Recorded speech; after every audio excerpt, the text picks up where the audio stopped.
le prince Harry fait face à des demandes de rendre son titre de duc de Sussex après avoir discuté de politique à l'Assemblée générale des Nations unies lundi.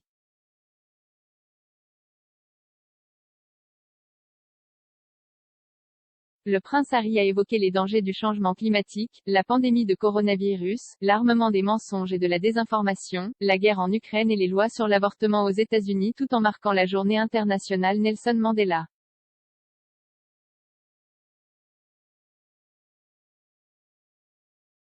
Le correspondant royal Peter Ford a depuis expliqué qu'il est contraire au protocole royal pour tout membre de la famille de partager son opinion sur la politique.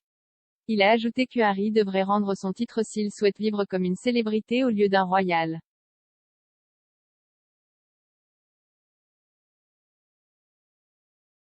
S'adressant à The Morning Show, Monsieur Ford a déclaré « Il s'est égaré dans des zones où vous n'êtes pas autorisé à vous égarer pendant que vous détenez un titre royal. »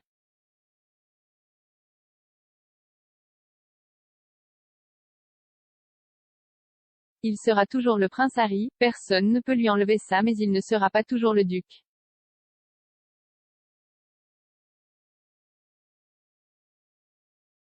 Il comprend cela, mais pour une raison quelconque, il choisit de s'y conformer.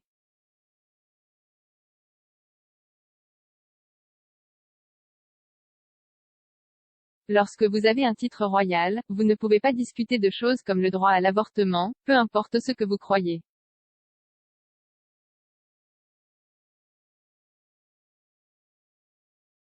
Vous n'êtes pas autorisé à faire cela lorsque vous êtes membre de la famille royale.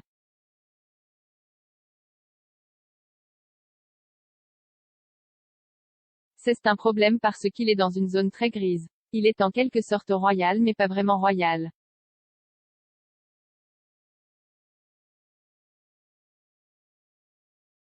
Il a ajouté, les gens du monde entier disent, le prince Harry peut dire ce qu'il veut.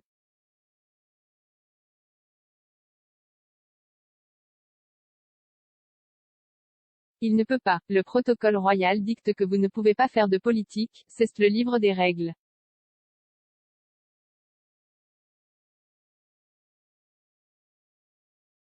Donnez le titre, rendez-le. Vous pouvez alors faire ce que vous voulez.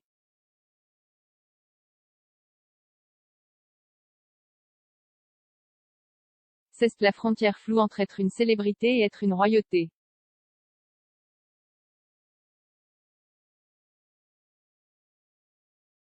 Le duc, qui a été rejoint par sa femme, la duchesse de Sussex, a également parlé de sa mère Diana, de la rencontre de la princesse de Galles avec l'ancien dirigeant sud-africain en mars 1997 et de la façon dont il a cherché du réconfort en Afrique après sa mort.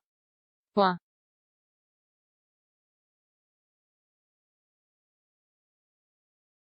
Il a déclaré, cette année a été douloureuse dans une décennie douloureuse.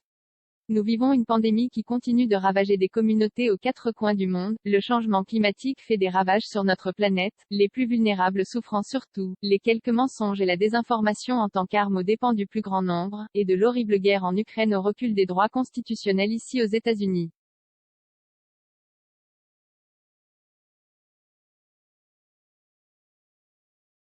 Nous assistons à une attaque mondiale contre la démocratie et la liberté à cause de la vie de Mandela.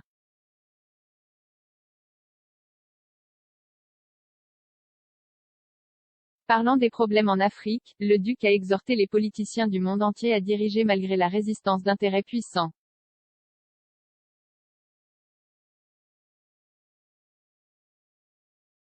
Harry et Meghan sont arrivés à l'événement de l'ONU en souriant et en se tenant la main, ne donnant aucune réponse à la question d'un journaliste américain sur le dernier livre du biographe Tom Bower Revenge, Meghan, Harry and the War Between the Windsor.